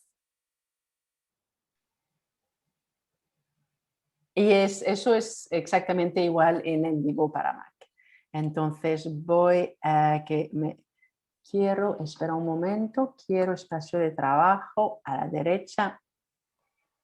Muy bien, entonces la matriz ya está hecha, como os podéis imaginar, de filas y de columnas. Entonces aquí en filas voy a arrastrar mi images of volunteers, que son, no voy a poner todos porque nos va a llevar un poco de tiempo.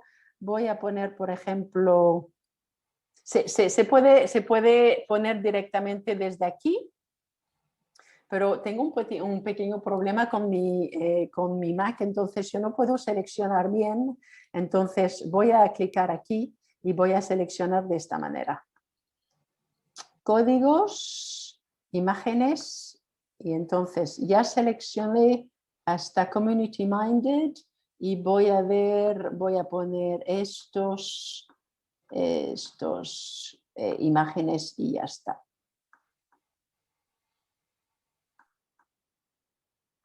Muy bien, aceptar.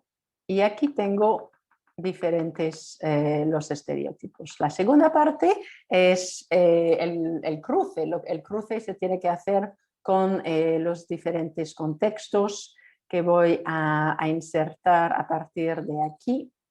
Códigos, contextos, voy a poner pues a partir de Community Group hasta aquí, Sporting Club. Muy bien. Aquí tengo, se puede quitar, si no quiero for children ya se puede eliminar, pero ya de momento todo está muy bien, genial.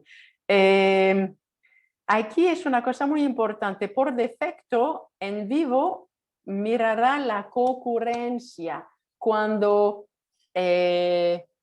uno de estos códigos concurre con una columna. Entonces el I es el end, es la concurrencia. Quiere decir que en una unidad de codificación completa o parte de ella hay un overlap, hay una concurrencia de los dos códigos. Puede ser el OR, el O, puede ser no, cuando un código siempre excluye el otro. Cuando un código ocurre cerca de un otro, cuando está interior o está adyacente, ¿vale? Entonces, eso son diferentes tipos de patrones que podéis explorar de acuerdo con lo que habéis observado durante la codificación. No vale nada intentar ir a ciego y descubrir lo que hay, no. Habitualmente no hay nada. Entonces, si no lo habéis observado, entonces, por defecto, NVivo siempre va a buscar la concurrencia de dos códigos en una unidad de codificación completa o parte de ella. Muy bien, ejecutar consulta. Y aquí se está formando, se está desarrollando la matriz. Por supuesto, es una matriz muy pequeña con, no sé, 50 células, pues eso nos va a llevar, no sé, 10 segundos. Si es una matriz gigante con centenares y centenares de códigos, que espero que nunca vais a crear tantos, pero nunca se sabe, pues podéis tomar un café, llamar a un amigo, pasear, porque ya en vivo tomará su tiempo. Muy bien, muy bien, muy bien. Hay muchos cero, como podéis ver, eso quiere decir que no hay ninguna concurrencia de los códigos. Muy bien, entonces, para ver la matriz mejor, voy a reducir la Navigation View y voy a reducir también aquí. La primera cosa que es importante es poner un poco de color. Eso ayuda al cerebro a que de manera muy rápida podemos identificar lo que se llama la densidad de codificación.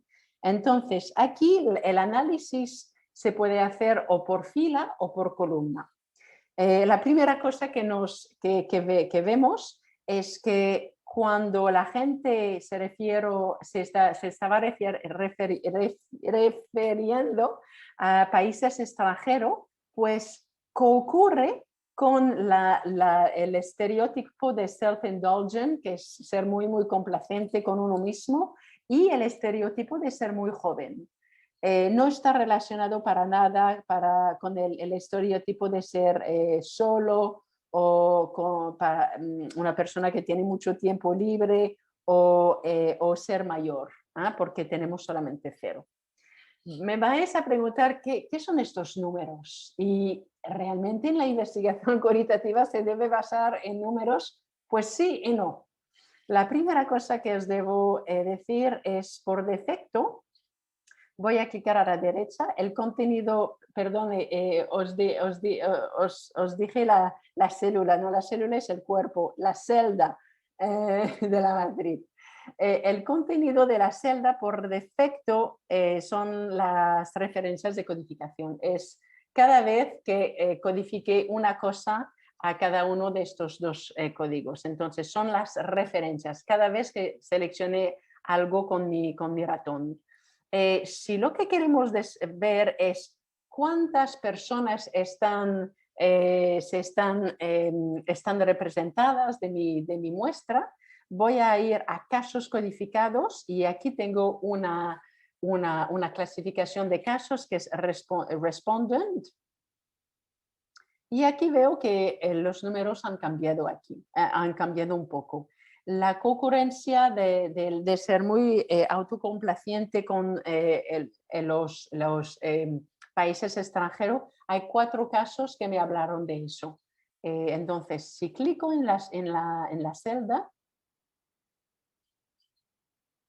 en vivo lo que es genial, siempre te permite ver detrás de estos números una cosa que es muy importante, porque aquí yo puedo tener, no sé, 200 referencias, pero si estas 200 referencias vienen de solamente 2 participantes sobre una muestra de 50, pues no sé si eso es un resultado que realmente vale la pena. Puede ser que solamente las 2 o 3 personas que solamente hablaron de eso en sus entrevistas. Entonces es una idiosincrasia mucho más que un patrón que pues habéis observado a lo largo de la codificación. Entonces aquí estoy en la celda y aquí veo de dónde me viene de la transcripción del documento de un archivo de un focus group. Aquí tengo a Frederic, a Grace y Mary. Son los 4 participantes. También lo que se puede generar como lectura de la matriz es, en mi tesis, pues yo trabajo a partir de archivos, yo no trabajo a partir de casos. Entonces, el contenido de la selva es el número de archivos, que sería, por ejemplo, todas las clasificaciones, ¿vale? Entonces, tenéis siempre la libertad de escoger, ¿trabajo con casos o trabajo con cada archivo representa una unidad de codificación? Contenido de la celda, palabras codificadas. Si hacéis un análisis un análisis cualitativo de contenido, de Qualitative Content Analysis, también esta lectura puede ser interesante para saber el número de palabras asociada con cada celda. ¿Qué más tenemos? La duración, si habéis codificado tiempo de un audio o de un video, genial, ¿no? Las posibilidades. Porcentaje de fila, también porcentaje de columna, y finalmente si queréis exportar eso para unas análisis estadísticas como el análisis de cluster o cosas de esta naturaleza, pues se genera una matriz binaria y se exporta la matriz. Nos queda unos 7 minutos, voy a pasar a las visualizaciones. Entonces, en contenido de celda, la referencia de codificación, la matriz es una visualización en 2 dimensiones, de 2D. Aquí yo tengo el gráfico en 3D. Los colores en esta versión de Endigo son mucho mejores. Antes era un poco soso, ahora es un poco mejor. Entonces tenéis diferentes tipos de visualización que podéis escoger aquí entre columna apilada, el radar. Bueno, depende del resultado, ¿no? Veis que eso es el mapa de calor, el heat map. La mapa de calor, que es una traducción, vamos, que me hace reír.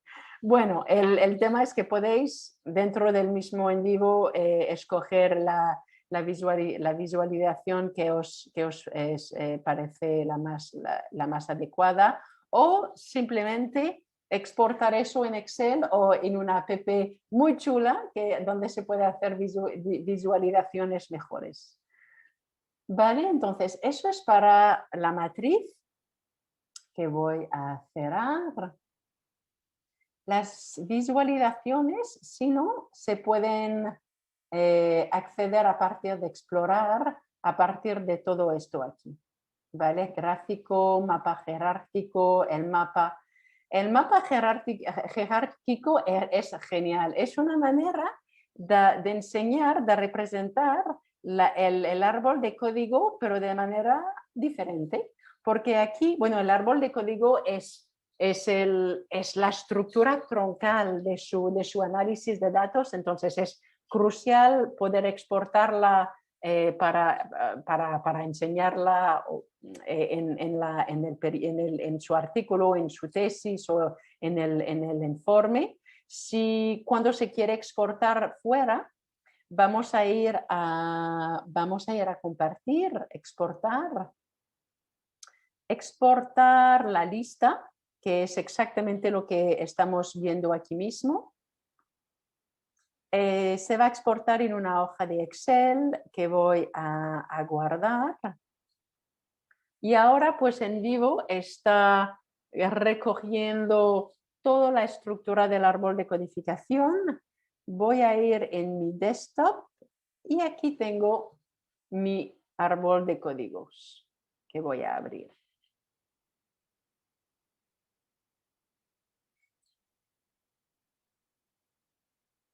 Gracias, Elena.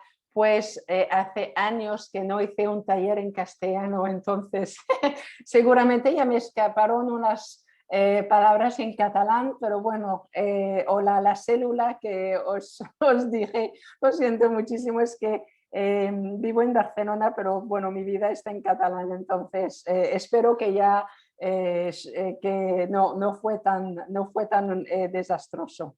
Muy bien, entonces aquí podéis ver cómo ENVIVO ha exportado el árbol de código muy claro. Podemos ver los códigos principales, los subcódigos con la columna de archivos y referencia. Lo que personalmente hago es hacer un copia-pega en una tabla de Word y así ya está muy claro mi proceso analítico y después en la búsqueda de patrones, pues puedo decir, busque patrones entre este código y el otro código de acuerdo con las observaciones que hice del proceso de codificación. Todo está basado en el proceso de codificación porque, como habéis podido ver, pues la matriz es una herramienta. Lo que ponéis en la matriz viene de sus observaciones. ENVIVO no os va a indicar la ruta a seguir, ¿vale? Entonces, primera cosa súper importante, exportar el árbol de código y después a explorar, si queréis exportar o enseñar su árbol de código de manera un poco más chula, vamos a mapa jerárquico. Mapa jerárquico de código, pero yo pienso que me va a mapear todo. A ver. Perdona, hubo un problema. No, hubo un problema y yo pienso que ya, perdona, mi proyecto de ENVIVO ya está. Yo pienso que ya está. Ya, siempre hay un pequeño problema con esta base de datos. Si me permitéis, a ver. A ver. Si lo puedo cerrar por esta manera. No. Un momento. Voy a hacer el force quick. Voy a hacer el force quick aquí. Sí, hay una cosa un poco rara con esta función y con este proyecto. No pasa nada. Voy a ir de nuevo a abrir introducción en vivo aquí mismo. Si me dan 30 segundos, porque quiero acabar con más visualizaciones, entonces no voy a ir por el mismo camino porque quiero enseñaros el mapa jerárquico, que es muy chulo, pero voy a ir por un camino diferente. Antes, bueno, mientras que ENVIVO se está abriendo, preguntas, comentarios, pensáis, eso es lo que tenéis pensado. Elena nos dice, una duda que quizás es más una preferencia personal, ¿por qué prefieres trabajar con documentos y no con casos? Es una súper buena pregunta, Elena. No es una preferencia, son diseños de investigaciones diferentes. A veces trabajo A veces mi unidad de análisis es cada archivo, cada entrevista, cada grupo de discusión, o a veces a partir de eso he extraído el caso, que era el individuo o la pareja, es sencillamente una pregunta de diseño. ¿Puede aclarar tu duda, Elena? Sí. ¿Puedes gritar porque no te oímos muy bien? ¿Vivo de la opción de hacer cruces por perfiles ¿Sí? de casos? Espera un momento, es que ahora debo que... Espera un momento, tengo que abrir otro proyecto, entonces, espera, es que mi cerebro, I'm not a multifaceted woman, una cosa después de una otra. A ver, estoy aquí, volunteering date, no estoy aquí, un momento. Introducción de en vivo, quiero mi proyecto, aquí está. Vale, un momento, a ver si se abre correctamente. Lo que pasó habitualmente no pasa. Vale, espera. Ubicación, aceptar. Es muy poco probable que en vivo un proyecto de en vivo va a tener una corrupción X o no vais a poder abrir de nuevo. A ver si se abre. Ahí. Ah, muy bien. A ver. Vale. Pienso que ya está. Ah, genial. Elena, adelante.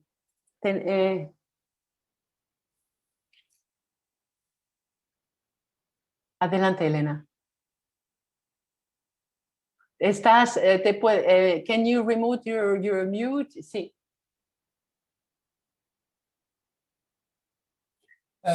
Marilene, ¿tienes la pregunta en el chat? En el chat, vale. En vivo da la opción de cruzar atributos de casos. ¿Qué opinas de esta opción? Absolutamente.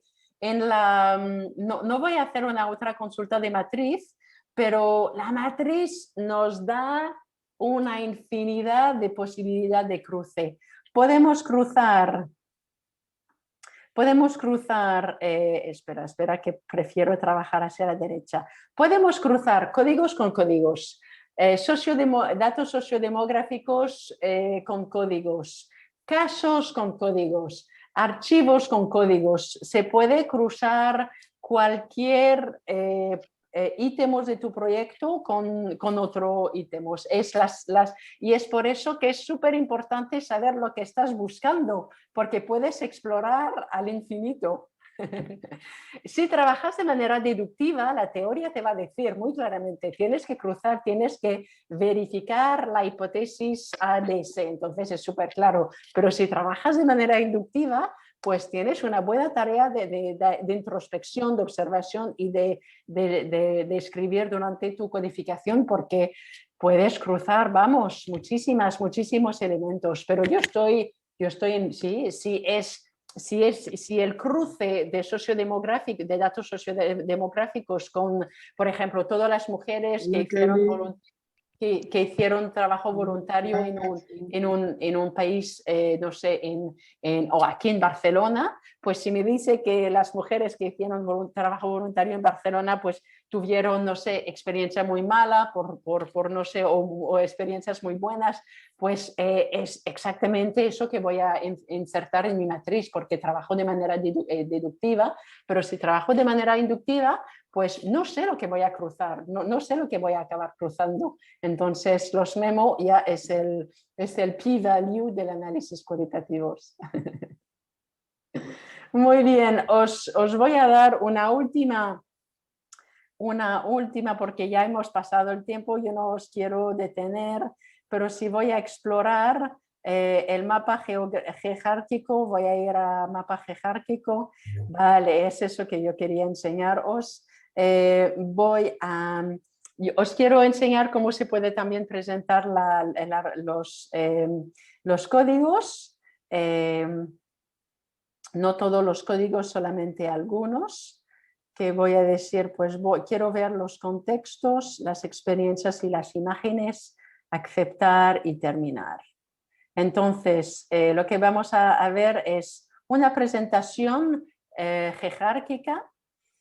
Ah, sí, eso es lo que yo quería ver. Entonces, aquí cada nodo, cada código principal es la parte más grande de cada sección y de acuerdo con la densidad de codificación de cada subcódigo, pues el cuadro es más grande o más pequeño.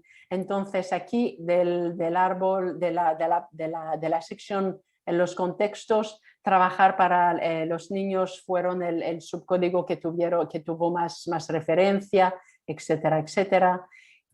Os enseño el mapa jerárquico porque lo que fue traducido como proyección solar, en inglés es el sunburst, proyección solar, vamos. Lo que me gusta es que se puede ir de un análisis micro a macro. Aquí puedo, si clico en el contexto, veo solamente los subcódigos, puedo volver, puedo ir a la sección de experiencias, puedo ir las diferentes experiencias. Entonces, es una manera interesante de enseñar su árbol de codificación si no quiere enseñar el mapa. Y un último, los diagramas son muy interesantes, pues se puede, por ejemplo, comparar archivos. Si queréis ver cuáles fueron los códigos que se aplicaron en dos archivos y cuáles fueron los códigos que fueron únicos a estos dos, pues podemos comparar archivos. Y habitualmente son los dos, siempre se debe comparar 2 por 2.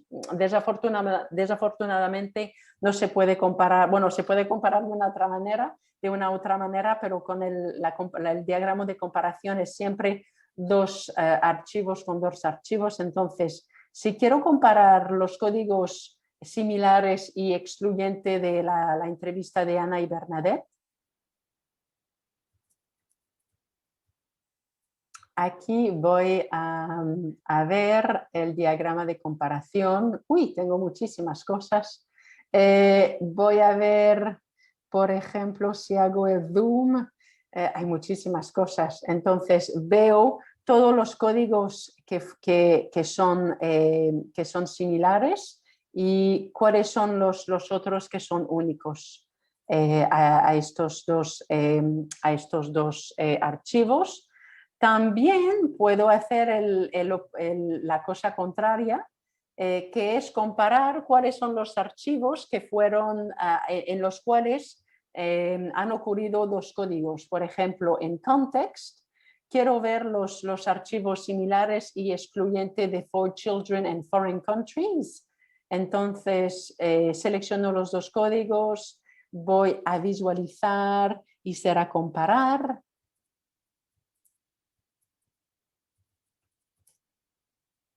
Y aquí veo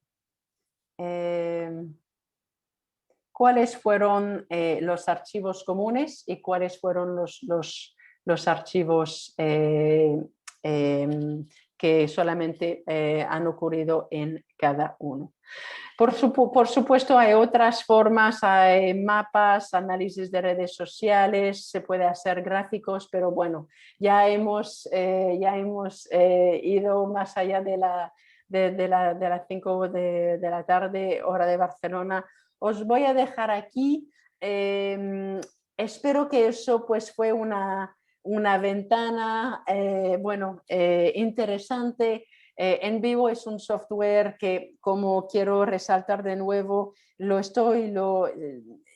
llevo 22 años usándolo, no porque me pagan, no es el tema, es solamente porque realmente es un software que al nivel ontológico, al nivel epistemológico y teórico, me da la libertad de hacer lo que quiero sin forzarme de tomar una ruta metodológica que a mí no me conviene. Por ejemplo, hay otros software, como Elena me preguntó, que te imponen una cierta ruta, como es crear casos cuando en tu diseño de investigación, pues crear casos es irrelevante. Entonces, bueno, espero que os ha gustado. Si tenéis preguntas, comentarios, pues me podéis encontrar en la red, Marie-Hélène Paré, de Qualitative Analyst en Barcelona, y será un placer pues estar en contacto a través de las redes sociales o de mi correo electrónico.